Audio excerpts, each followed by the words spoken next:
कालगती चुकेन Asia क्षणभंगुर नरदेही पुण्यश्लोक कथा वार्ताही गेला काळची पडे संग्रही तद्विरहित तो व्यर्थ हीच जाणीव झालिया निश्चित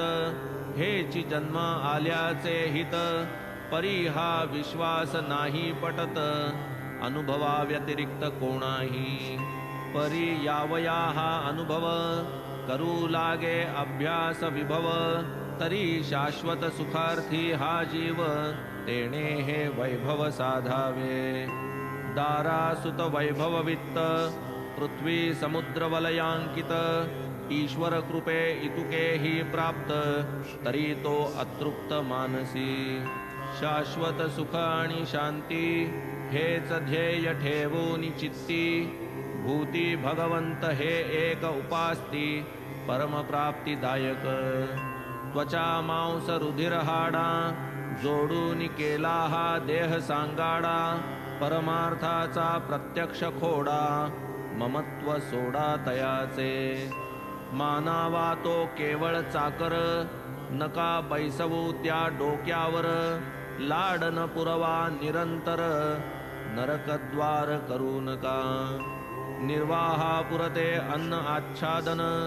तैसेच तात्पुरते लालन पालन लावा आध्यात्मिक उन्नती लागून जन्म मरण चुकवावया जन्म मरणादि अनर्थात्मक प्रतिक्षण विनाशोन्मुख कैसे क्षणिक याचे सुख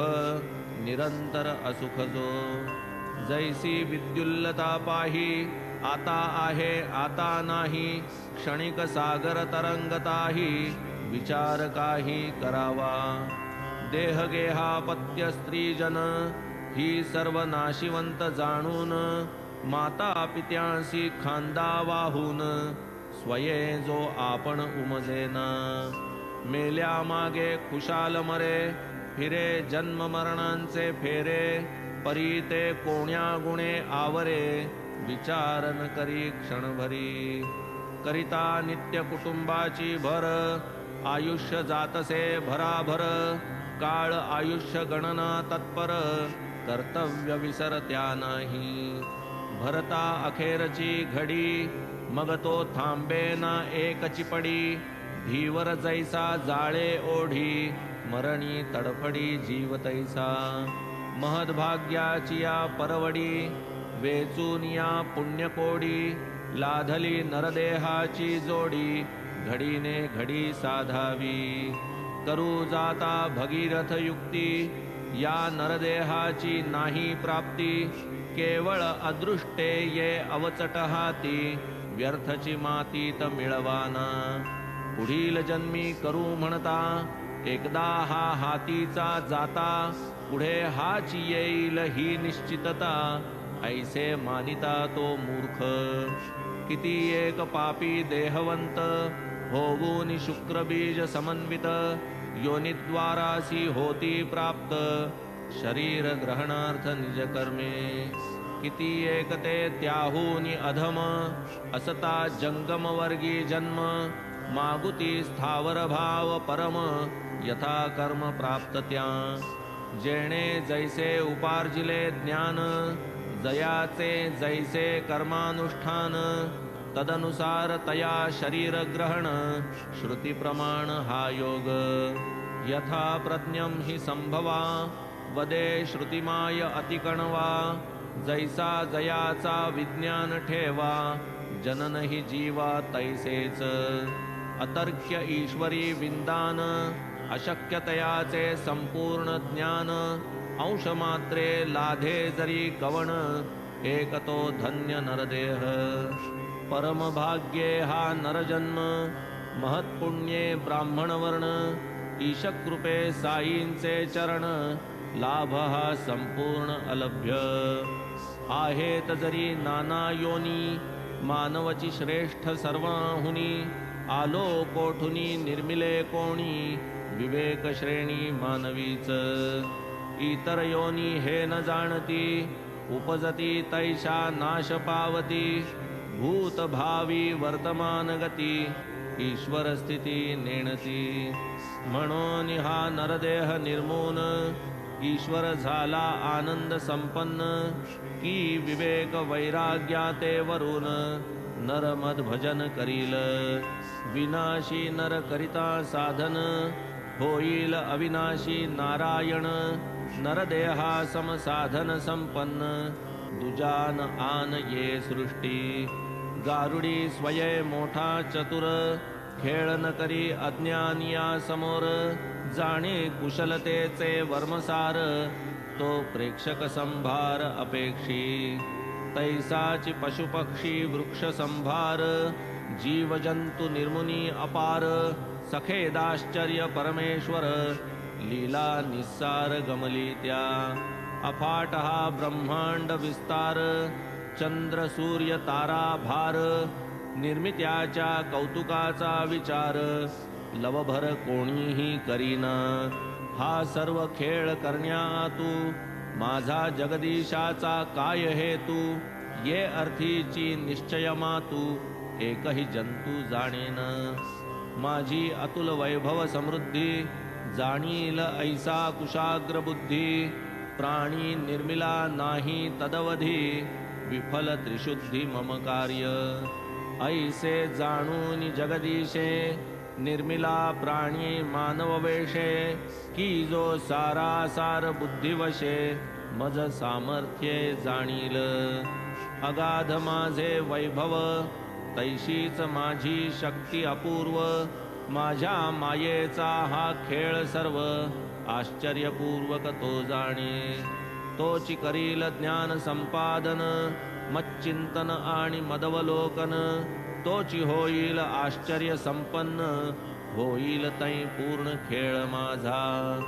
प्रेक्षकांची जी आनंद संपन्नता तीची मज माझे खेळाची सांगता. पाहून माझी जगन्नियंत्रुता नर कृतार्थता मानील. काम्य कर्मे द्रव्योपार्जन एतदर्थन शरीर पोषण. यावत जीव तत्वज्ञान संपादन हेच जीवन साफल्य. तत्वतेची जे अभेद ज्ञान तेची उपनिषद ब्रह्मज्ञान. तेची परमात्मोपासन तेची तो भगवान भक्तांचा. गुरु ब्रह्म नव्हेत दोन झाले जया हे अभेद ज्ञान. हीच भक्ती घडता जाण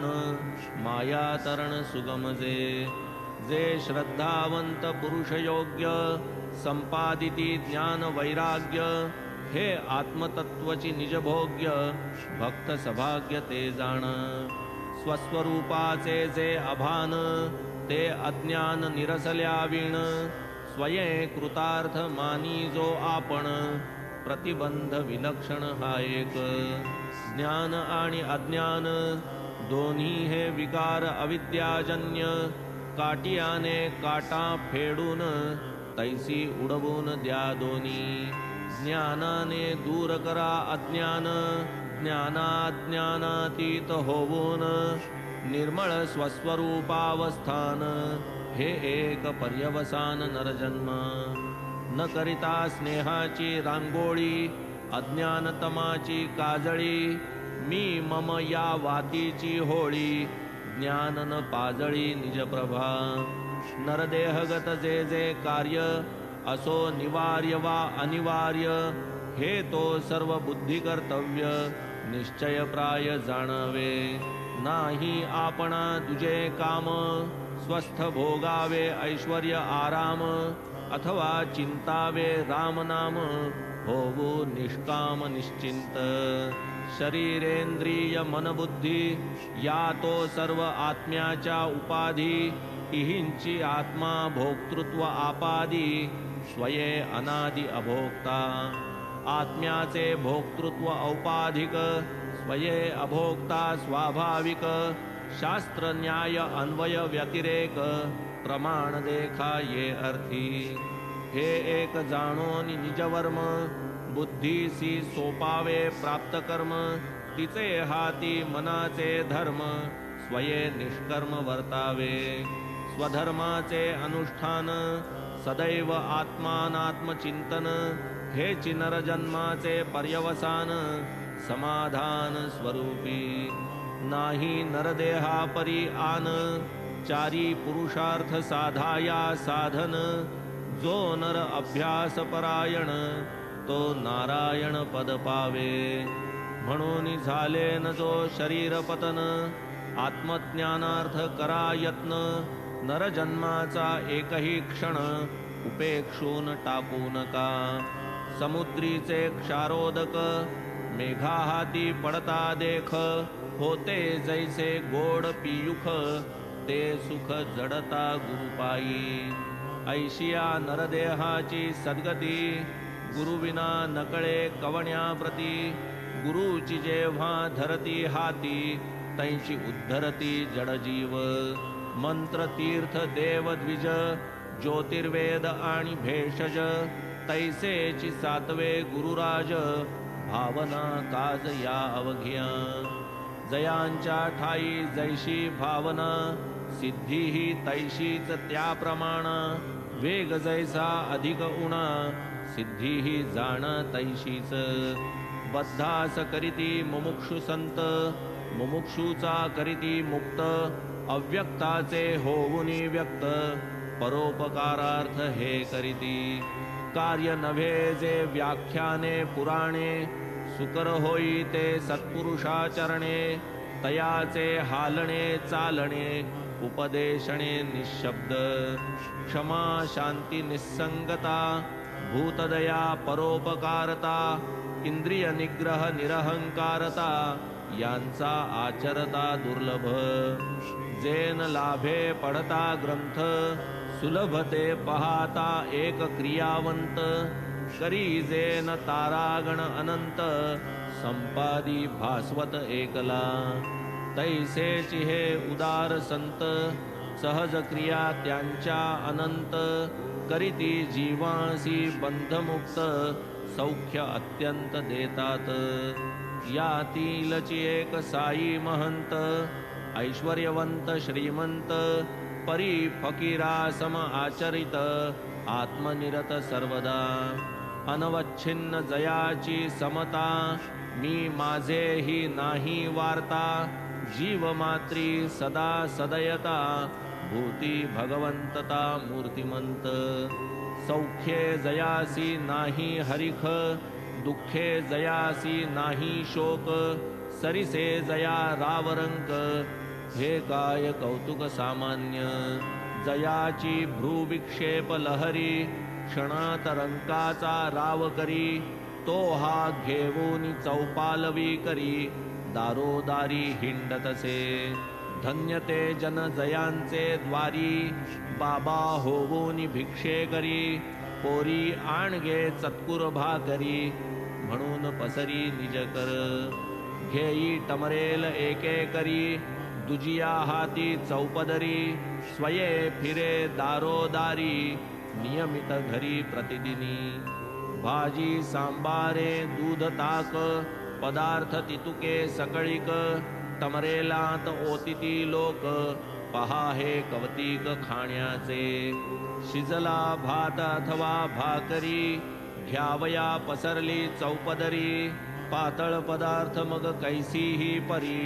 तमरेला भीतरी रिचविती पदार्थाची घ्यावया चवी लालसा कोठू निभावी रसासक्ती जिव्हेन ठावी जीवी उठावी कैसेनी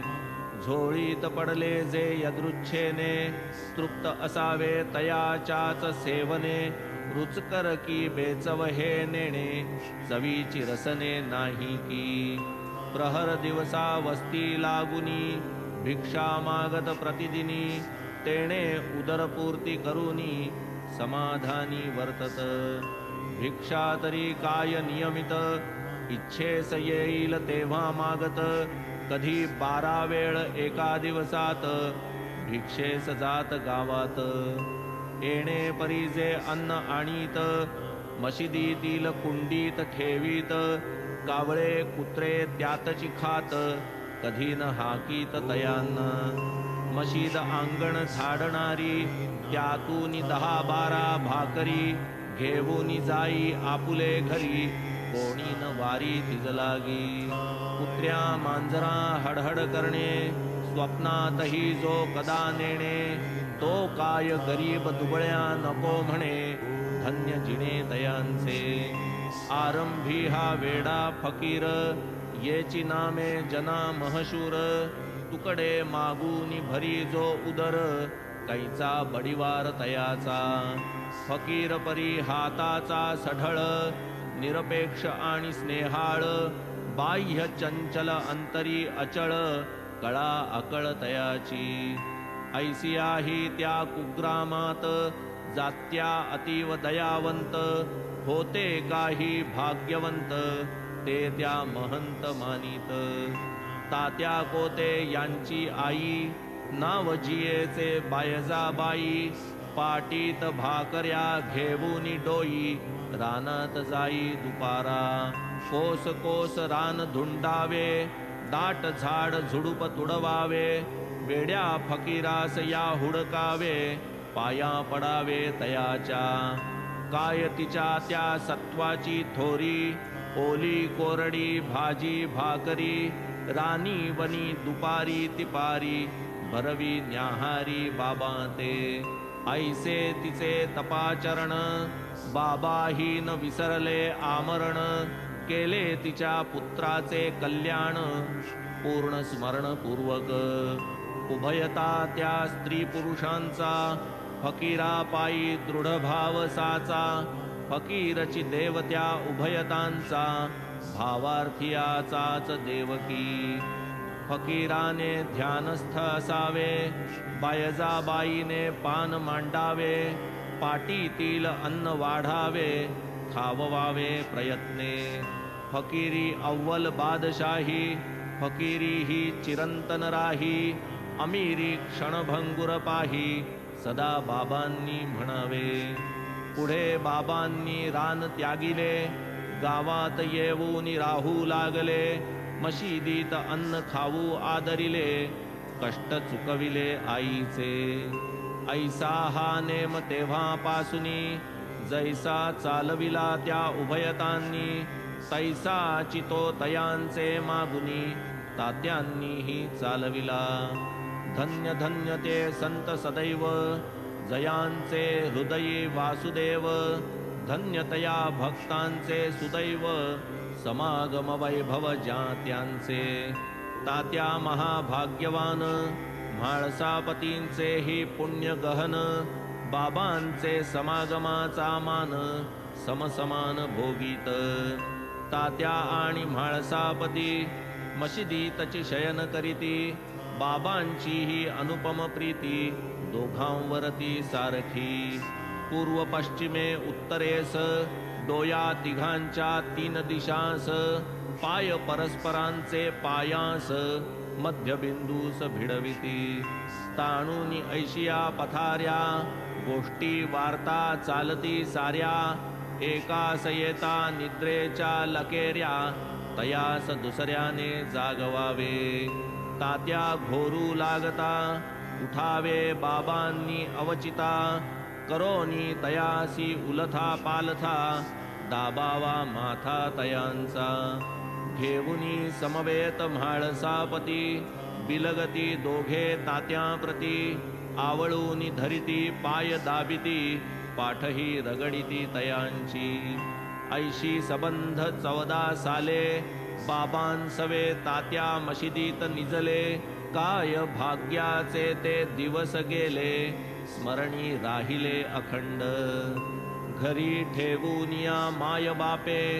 बाबांच्या आवडी मशिदी झोपे प्रेम ते मापावे कवण्या मापे मोल या कृपेचे कोण करी पुढे वडील पंचत्व पावले तात्या घर संसारात पडले झाले घरधनी स्वये दादुले निजू लागले निजगृही असो ऐसा निष्ठावंत भाव तयासीची साईंचा अनुभव अनाहूत उभा स्वयमेव भक्त नवलाव पाहूये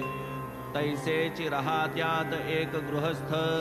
खुशालचंद नामे विख्यात होते बाबांचे भक्त धनवंत नगर शेट गावींचे प्रसिद्ध पाटील गणपत कोते जैसे बाबांचे फार आवडते चुलते खुशाल चंदांचे होते तैसेची बाबा ते प्रिय बहु जरी जातीचे मारवाडी बाबा लागी मोठी आवडी परस्परांच्या घडोघडी भेटी सुख परवडी ते घेत हरिच्छेने काही काले वडील शेठजी पंचत्व पावले तरीही न बाबा विसरले प्रेम पहिले दुणावले पुढेही कुशाल चंदावरती वाढत गेली बाबांची प्रीती आदेहांत दिवस राती कल्याण जागती तयांचे कधी गोरथी किंवा हयरथी सवे घेऊन प्रेमाचे सांगाती तेथून 1.5 मैलावरती रहात्या प्रती जात बाबा ग्रामस्थ लोक सामोरे येत ताशे वाजंत्री सवे घेत बाबास गावाचे वेशीवर भेटत लोटांगणी येत प्रेमाने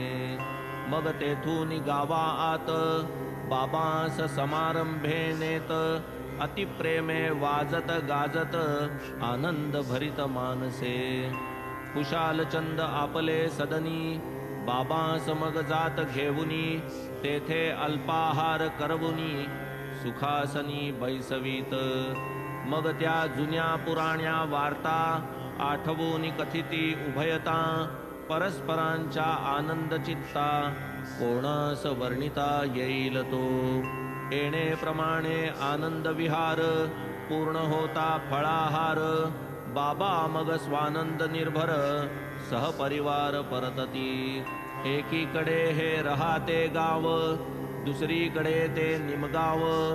या दोहोंच्या मध्ये ठाव शिर्डी गाव वस्तीचा जरी या मध्यबिंदू पासून या 2 गावाबाहेर प्रयाण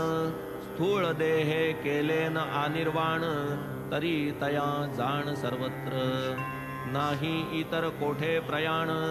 नाही अग्निरथाचे दर्शन तरी त्या रथाचे गमनागमन वेळ प्रमाण त्या ठावे साधावया गाडीची वेळ भक्तांनी करावी तयारी प्रबळ आज्ञा मागू जाता जवळ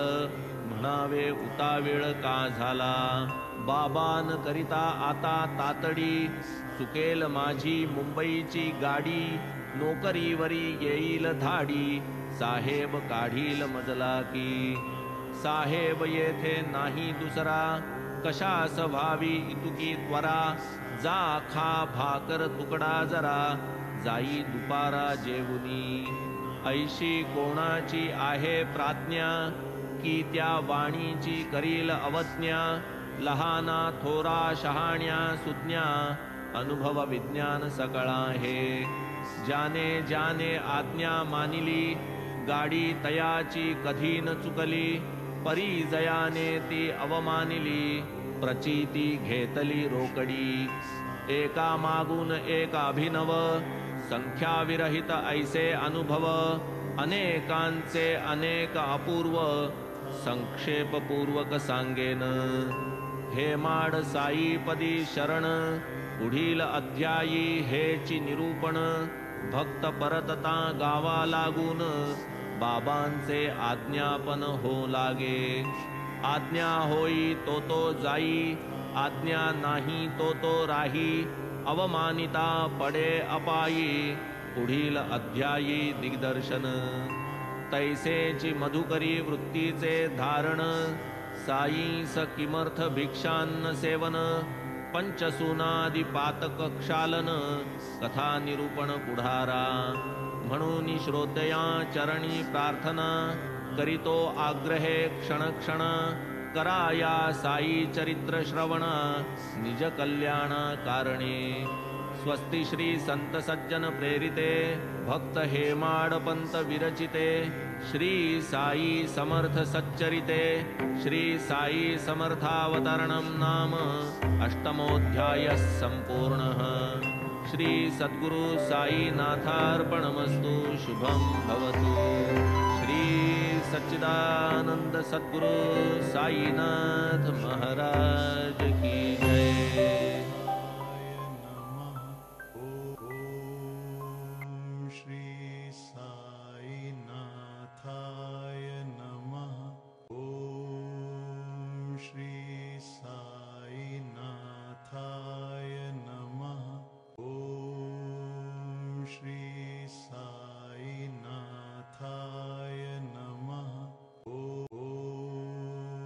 श्री साईनाथ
साईनाथाय